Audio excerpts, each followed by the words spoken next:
Sveiki gyvi! Prisiminkime, apie ką kalbėjome praeitos pamokos metu. Aptarėme RTS žaidimo atstovą StarCraft 2, kurio tikslas - eliminuoti priešą, sunaikinus visas oponento struktūras. Mačo pradžioje žaidėjui yra duodamas tam tikras darbininkų kiekis, darbininkai gali rinkti išteklius, mineralus. Žaidėjai gali rinktis iš 3 rasių - Terran, Zerg ir Protoss. Kaip taisyklė, profesionalai meistriškai valdo ir žaidžia už tą pačią rasę, bet gerai išmano ir kitas 2, nes reikia suprasti priešo karinių vienetų stipriasias bei silpnasias vietas. Žaidžiant StarCraft 2 yra išskiriamos 2 sprendimų priėmimo bei meistriškumo sritys - makro ir mikro dalys. Makro dalis atsakinga už ekonomikos augimą, teisingų strateginių sprendimų priėmimą, pavyzdžiui, kokias technologijas vystyti, kokios rūšies karinius vienetus gaminti ar kokias struktūras statyti. Mikro apima taktinius dalykus - atskirų armijos karinių vienetų ar jų grupių valdymą, karinių junginių manevravimą. Pavyzdžiui, mūšio lauke svarbu pirma nukauti priešo karinius vienetus, kurie turi didelę ugnies galią, bet yra lengvai pažeidžiami dėl silpnų šarvų. Žaidime yra žinomos optimalios struktūrų statymo bei technologijų vystymo tvarkos, angliškai build orders, specifinės kiekvienai rasiai ir leidžiančios greičiau išvystyti ir pagaminus technologiškai pranašesnius karinius vienetus užpulti priešą. Vystymosi tvarkos yra sudėliotos labai tiksliai ir profesionalų kovose net keliolika sekundžių atsilikimas gali būti lemiamas. RTS žaidimuose naudojamas principas, kad vienos rūšies kariniai junginiai yra geresni kovoje už kitos rūšies, antrosios rūšies už trečiosios, o trečiosios už pirmosios, tai yra ratas užsidaro. Universalios armijos būna sudarytos iš priešakinės linijos junginių, kartais vadinamųjų mėsos junginių, kurie neišvengiamai bus sunaikinti, iš tolo šaudančių brangesnių karinių vienetų, kuriuos reikia saugoti, ir kelių unikalių vienetų, kurie labai brangus, bet turi ir labai svarbių savybių. Jų praradimas būna ypač skaudus.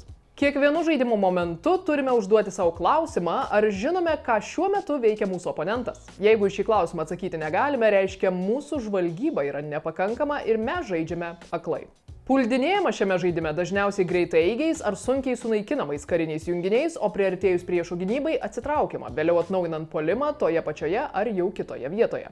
Puldinėjimas ne tik kuriam laikui atitraukia priešininko karinius junginius nuo pagrindinių susirėmimo vietų, bet ir blaško oponento dėmesį. Kitas praeitoje pamokoje aptartas žaidimas - League of Legends, priklausantis MOBA kategorijai. Žaidimas visada vyksta Summoner's Rift žemėlapyje, kuris išliko beveik nepakitęs nuo pat žaidimo atsiradimo. Mačas žaidžiamas 5 prieš 5, o kiekvienas žaidėjas savo komandoje turi savo vaidmenį. Pasirinkus norimą unikalų herojų, čempioną, veikiant komandoje reikės sugriauti priešų bazės viduryje esantį specialų statinį - Nexusą. Čempionų yra virš 160 ir su kiekvienais metais jų tik daugėja. Šiame žaidime žalą oponentams galima daryti 2 skirtingais būdais - fizinio poveikio arba magijos pagalba. Naikindami kompiuterio valdomus priešų minionus, prisidėdami prie oponentų čempionų sunaikinimo ar jų bazės griuvimo, kovodami su monstrais didinsite jūsų čempiono patirtį, o bazėje už surinktus pinigus galėsite įsigyti įvairiausių dar labiau sustiprinančių čempioną daiktų. Summoner's Rift žemėlapyje yra 3 vadinami linijomis, angliškai lanes, pagrindiniai keliai jungiantis priešininkų bazes. Jais iš abiejų pusių į oponento Nexuso pusę periodiškai eis minionai. Kol jie nepasiekė bazės ir nepradėjo jos griauti, priešų pagalbininkus teks naikinti kelyje. Žaidėjai pasiskirsto, kurią liniją kiekvienas saugos ir kurioje veikiant bus bandoma peržaisti varžovą bei patekti į priešų bazę. Kiekvienas žaidėjas žaidime atlieka tam tikrą vaidmenį. Unikaliausias vaidmuo yra džiunglių kovotojo Jungler. Įveikdamas miškų pabaisas ir laisvai klajodamas po žemėlapį jis gali aplankyti bet kurią liniją bei taip suteikti pranašumą joje kovojantiems draugams. Žaidimo eigą sąlyginai galima suskirstyti į 3 nuosekliai viena į kitą pereinančias fazes.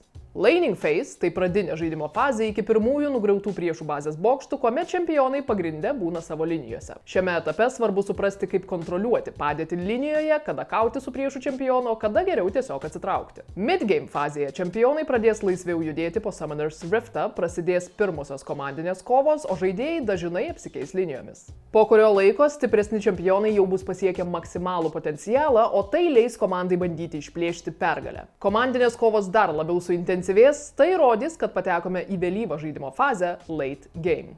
Mes aptarėme 2 žaidimų strategijas bei taktikas. Reikia pažymėti, kad lygiai tokie patys principai svarbus ir kituose tos pačios rūšies e-sporto žaidimuose. Pavyzdžiui, RTS žaidime Age of Empires lygiai taip pat kaip ir StarCraft labai svarbu žvalgyba, puldinėjimas, optimali vystymosi tvarka bei tinkama armijos kompozicija.